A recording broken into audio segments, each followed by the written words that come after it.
sebagaimana yang disebutkan oleh Imam Bukhari rahimahullahu taala dalam sahihnya dari athar yang datang dari Abdullah bin Abbas radhiyallahu taala anhuma. Sebentar Pak Haris. Asar Ibnu Abbas yang diriwayatkan oleh Imam Bukhari dalam kitab Sahihnya. Saya kok nggak menemukannya ya?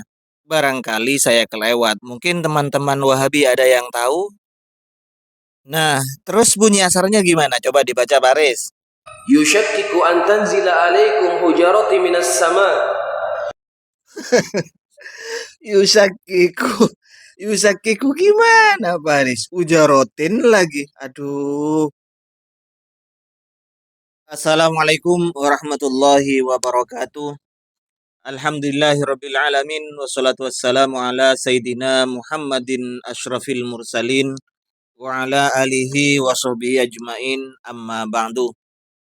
Sahabat-sahabat Aswaja, seluruh warga Nahdliyin dan seluruh kaum muslimin dimanapun berada dan siapapun Anda, saya tak lupa untuk mendoakan teman-teman semuanya. Semoga Allah subhanahu wa ta'ala senantiasa memberikan rahmatnya, taufiknya, hidayahnya, maghfirahnya, memberikan kelancaran rezeki, kesehatan pada kita semua. Amin. Allahumma amin. Kali ini saya hadir lagi untuk menanggapi pernyataan dari Ustadz Wahabi alumni luar negeri. Yaman, Damaj Yaman, yaitu Pak Haris Abu Naufal. Baik teman-teman, biar tidak panjang konten ini, kita ikuti langsung bagaimana pernyataan dari Pak Haris Abu Naufal ini. Sehingga siapapun daripada ucapan manusia yang ucapannya tersebut disambung kepada qala Allah wa qala Rasul, maka wajib kita terima. Iya. Jadi ucapan manusia, siapapun dia, kalau ternyata ucapannya itu disambungkan terhadap qala Allah, qala Rasul, maka harus diterima.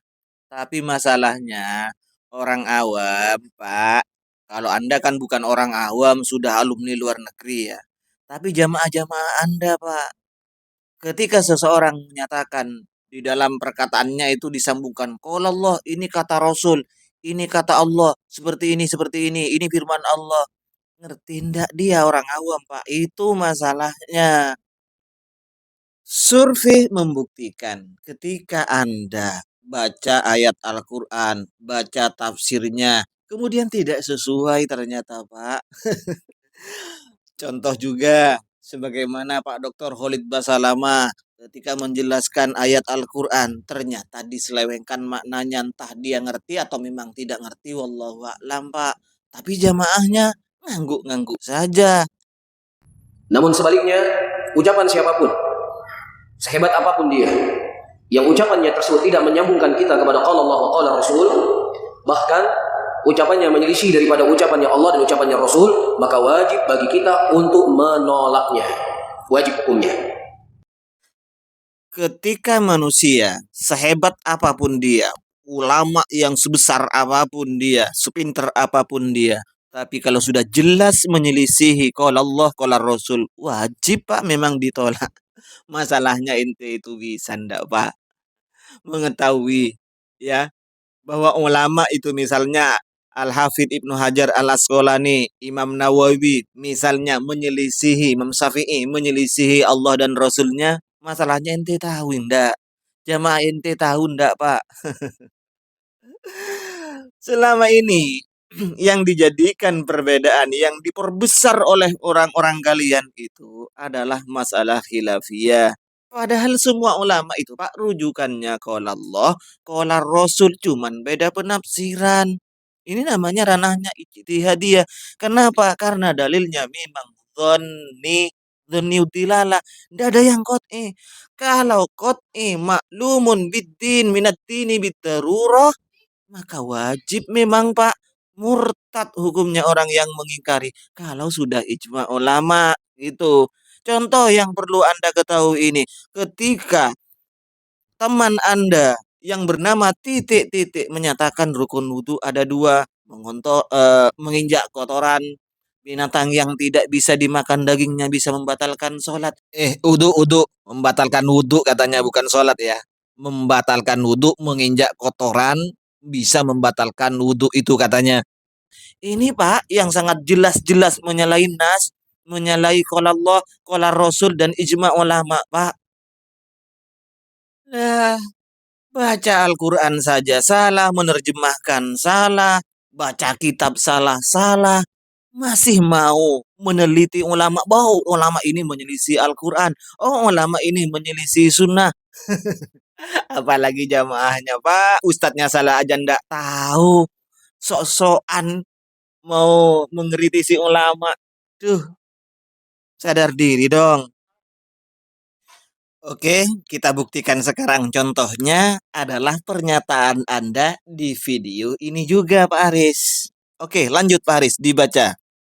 Iya, sebagaimana yang disebutkan oleh Imam Bukhari rahimahullah taala dalam sahihnya dari asar yang datang dari Abdullah bin Abbas radhiyallahu taala anhuma. Asar Ibnu Abbas yang diriwayatkan oleh Imam Bukhari dalam kitab sahihnya. Kok saya ndak menemukannya ya Pak Aris? Barangkali kelemahan saya ndak menemukan asar tersebut di dalam kitab Sahih Bukhari. Untuk orang-orang Wahabi, coba ya, kalau kalian memang mampu bisa mengoreksi ulama sebagaimana yang dijelaskan oleh Pak Haris tadi, semua perkataan ulama, semua perkataan orang ketika disambungkan dengan qala Allah, qala Rasul, hadisnya sahih seperti ini, maka wajib diterima. Tapi ketika tidak, maka wajib ditolak. Nah, untuk tahu seperti itu siapa sih? Oke, buktikan sekarang. Orang-orang Wahabi termasuk Anda sendiri Pak Haris ya. Coba dibuktikan. Apa yang Anda baca itu redaksi sebagaimana yang Anda baca terdapat di Sahih Bukhari, juz berapa, halaman berapa, bab berapa, nomor hadisnya berapa. Coba dibuktikan. Barangkali saya sebagai manusia yang awam yang kurang ilmu ini kelewat atau tidak menemukannya ya Pak Haris Abu Naufal. Pada waktu itu datang orang-orang kepada Abdullah bin Abbas bertanya tentang permasalahan haji. Kemudian Abdullah bin Abbas radhiyallahu taala anhu beliau menyampaikan apa yang beliau ketahui dari hadis-hadis Rasul sallallahu alaihi wasallam, dari perbuatannya Rasulullah. Kemudian orang yang bertanya ini berkata, tetapi Abu Bakar berkata demikian. Akan tetapi Umar berkata demikian.